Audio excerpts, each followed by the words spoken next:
Alrighty, loops. We have a different variety, different kinds of loops. Most simple of them is going to be the while loop. So while index is smaller than 10, index plus plus, console right line, I is, and if we run it, we get this nice output. So straightforward, we have the while loop that allows us to loop while this condition continues to be true.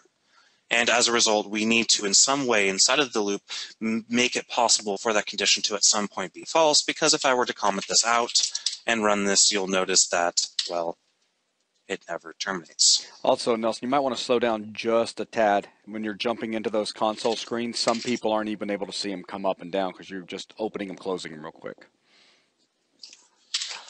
So, yeah, there's the output of this program.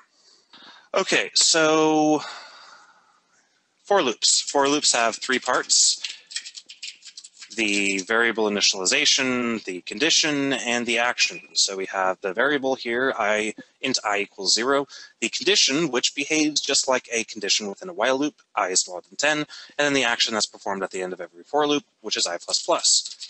So now we can simply write I is I, run this, and you'll notice we get two 0 through 9s.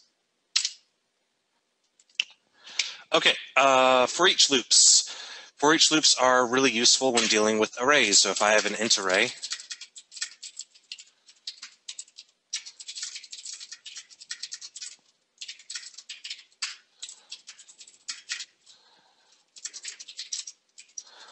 I can now loop over it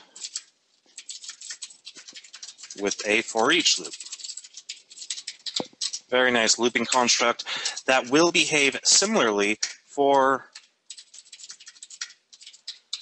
oh, go away, for lists as well. So if I were to say my list dot add 10,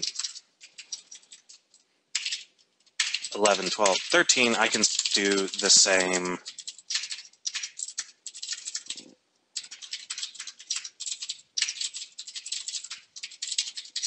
thing.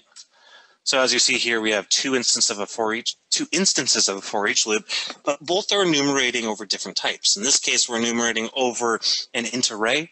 In this case, we're enumerating over a list of ints.